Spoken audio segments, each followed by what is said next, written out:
ഞാൻ രേണുക രവീന്ദ്രൻ.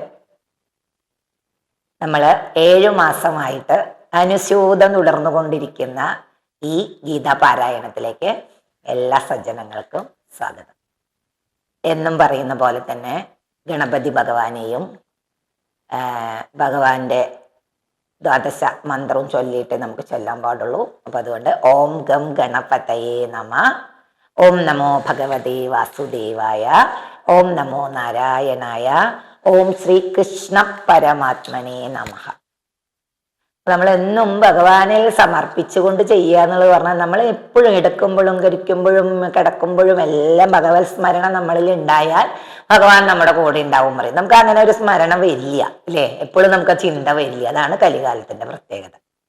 അപ്പൊ എന്നത്തെയും പോലെ ഇന്നും നമ്മളിപ്പോൾ ചൊല്ലിക്കൊണ്ടിരിക്കുന്നത് സാഖ്യയോഗത്തിലെ ഗീതയിലെ ഭഗവാൻ അർജുനനെ ഉപദേശിക്കുന്ന, അർജുനന്റെ മനസ്സിന് ധൈര്യം കൊടുക്കുന്ന കുറേയധികം ഗീതകളാണ് നമ്മൾ പറയുന്നത്. അപ്പൊ ഇന്നത്തെ ദിവസം നമുക്ക് മറ്റന്നാൾ നമ്മുടെ വൈകുണ്ഠ ഏകാദശിയും കൂടിയാണ്, സ്വർഗവാതിൽ ഏകാദശി. അതും കൂടി നമുക്ക് ഇന്ന് പറയാനുള്ള ഒരു ഭാഗ്യമുണ്ട്.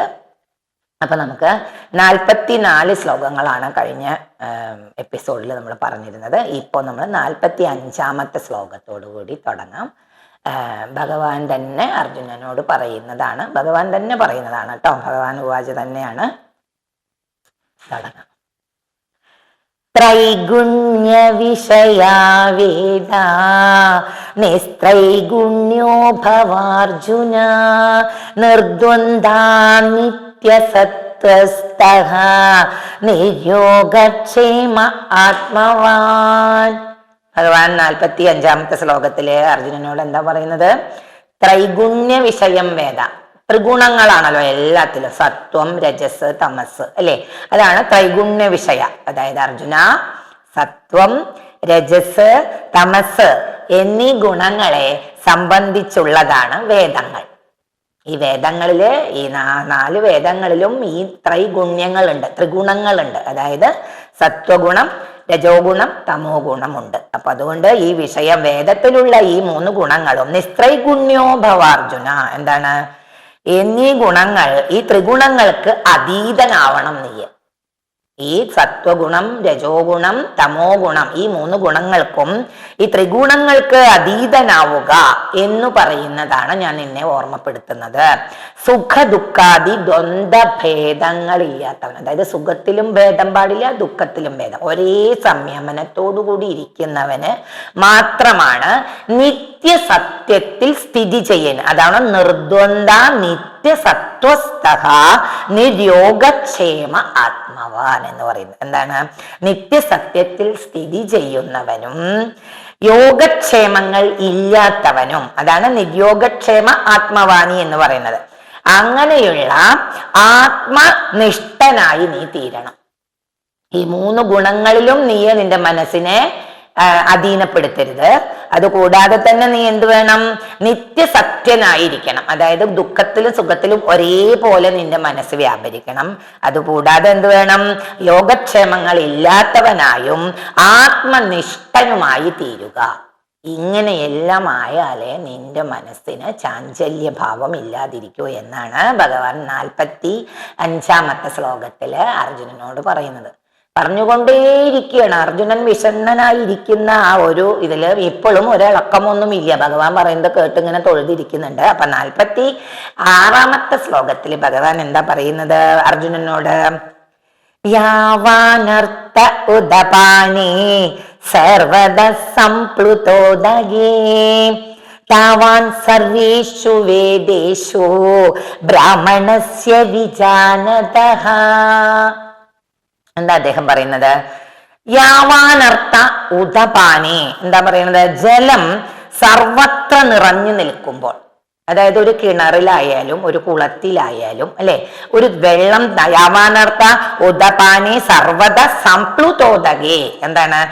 സർവത്ര നിറഞ്ഞു നിൽക്കുമ്പോൾ കിണർ, കുളം മുതലായ ചെറു ജലാശയങ്ങളിൽ എത്രമാത്രം പ്രയോജനമുണ്ടോ?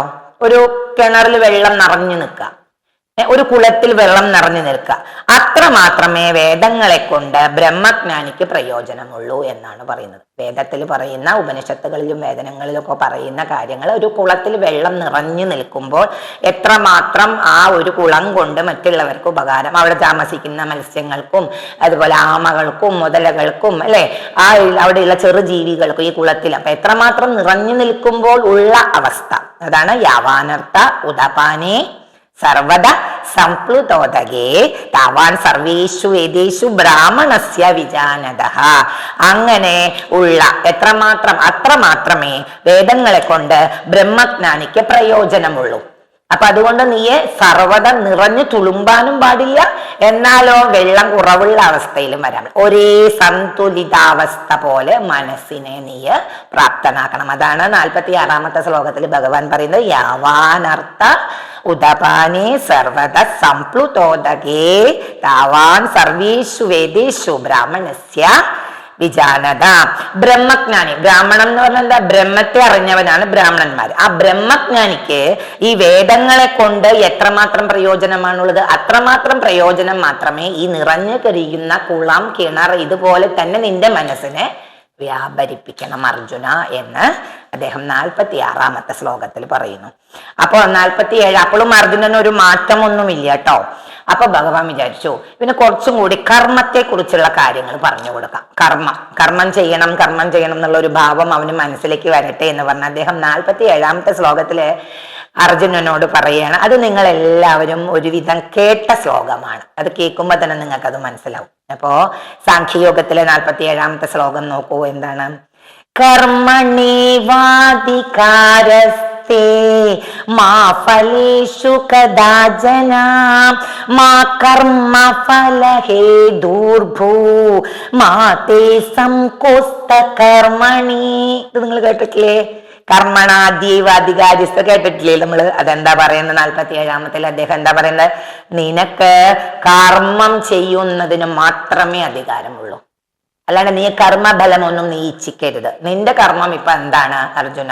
യുദ്ധം ചെയ്യാം. അപ്പൊ അതുകൊണ്ട് 47-ാമത്തെ ശ്ലോകത്തിൽ ഭഗവാൻ അർജുനനോട് പറയാണ്, കർമ്മണേ വാദികാരസ്തേ മാ ഫലേഷു കദാചന. അപ്പോ നീ കർമ്മം ചെയ്യാ, ഫലേഷു ഫലത്തിൽ നീ ആഗ്രഹിക്കരുത്. ചിലപ്പോ നീ തോൽക്കാം, നീ ജയിക്കാം, അതൊന്നും നീ ചിന്തിക്കേണ്ട ആവശ്യമില്ല. ഇപ്പൊ ഇവിടെ നിന്റെ കർമ്മം എന്താണ്? യുദ്ധം ചെയ്യുക. അതുകൊണ്ട് നീ കർമ്മത്തിൽ മാത്രം ശ്രദ്ധിക്കുക. ഫലത്തിൽ നീ ഫലം എന്തോ ആയിക്കോട്ടെ, അത് നീ നിന്റെ മനസ്സിനെ ശരീരത്തിൽ അതിലേക്ക് കൊണ്ടുവരിക എന്ന് പറഞ്ഞിട്ടാണ് 47-ാമത്തെ ശ്ലോകത്തിൽ ഭഗവാൻ പറയുന്നത്. കർമ്മണ്യേ വാദികാരസ്തേ മാ ഫലേഷു കഥാജന മാ കർമ്മ ഫലഹേതുർഭൂ. എന്താണ്? ഫലം കിട്ടണമെന്ന ആഗ്രഹത്തോടുകൂടി കർമ്മം ചെയ്യരുത് അർജുന, അതാണ് പറയുന്നത്. മാതേ സങ്കോസ്ത കർമ്മണി, എന്നാലോ കർമ്മം ചെയ്യാതിരിക്കുന്നതിലും നിനക്ക് താല്പര്യം ഉണ്ടാവരുത്. ഇപ്പൊ നമ്മളിപ്പോ ഈ കാലഘട്ടത്തില്, ഈ കലിയുഗത്തില്, ഇപ്പൊ കാണുന്ന നമ്മുടെ ചുറ്റുപാടുകളിലും നമ്മൾ എന്ത് കർമ്മം ചെയ്താലും എന്ത് ബലം കിട്ടും അല്ലെ? എല്ലാവരുടെ ചിന്ത അതല്ലേ. ഏതൊരു കർമ്മം ചെയ്യുമ്പോൾ, ഇപ്പൊ ഞാൻ തന്നെ എക്സാമ്പിൾ പറയാ, യൂട്യൂബ് ചെയ്യുമ്പോൾ എത്രയോ പേര് ചോദിച്ചു ഫലം എന്താ പറയാ, പൈസ വന്നു തുടങ്ങിയോന്ന്. ഞാൻ എന്നെ സംബന്ധിച്ചിടത്തോളം പറയുകയാണെങ്കിൽ ഞാൻ കർമ്മത്തിലാണ്. അതുകൊണ്ട് തന്നെയാണ് ഗീത എനിക്ക് പറയാൻ ഒരു ചാൻസ് ഭഗവാൻ തന്നത്.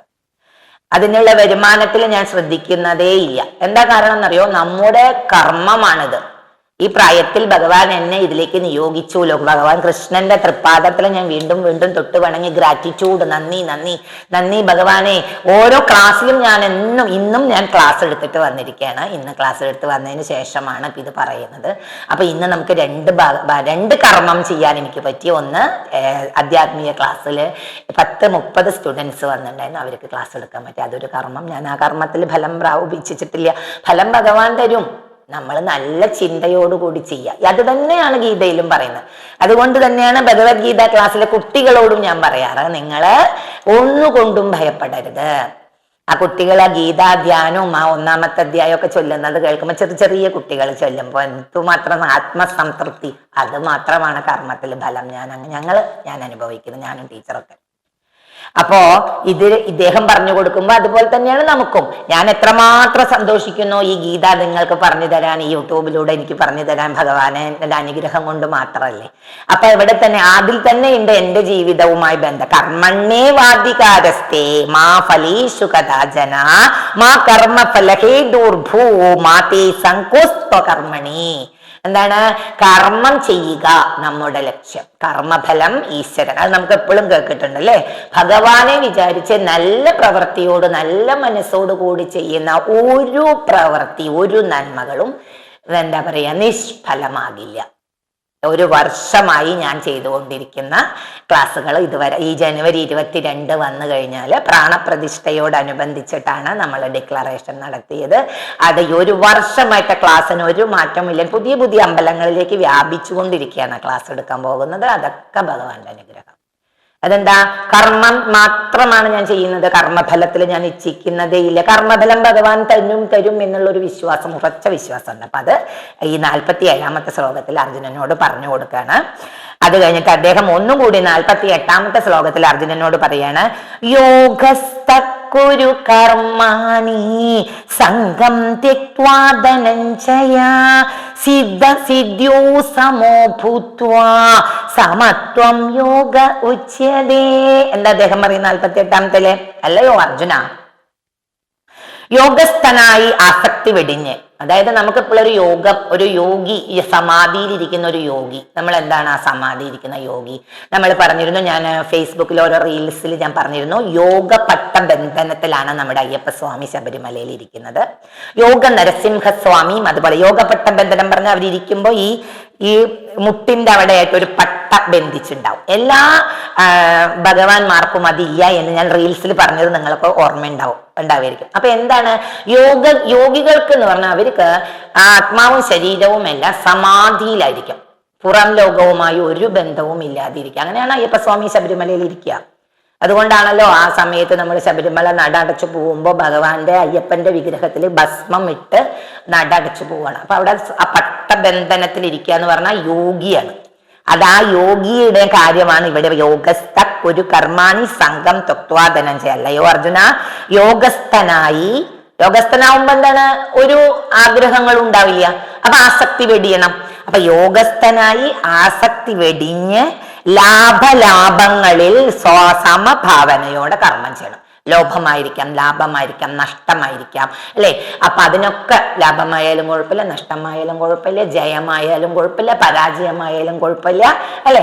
അപ്പൊ നന്മയായാലും തിന്മയായാലും ഒന്നും വിരോധം. കർമ്മത്തിൽ മാത്രം ഏകാഗ്രചിത്തനായി കർമ്മബലത്തെ ഇച്ഛിക്കാതെ ഒരു സിദ്ധി യോഗി എങ്ങനെയാണോ ചുറ്റുപാടുകളിൽ നിന്നും വ്യത്യസ്തനായി ഇരിക്കുന്നത്, അതുപോലെ സമഭാവനയോടുകൂടി നീ കർമ്മം ചെയ്യുക.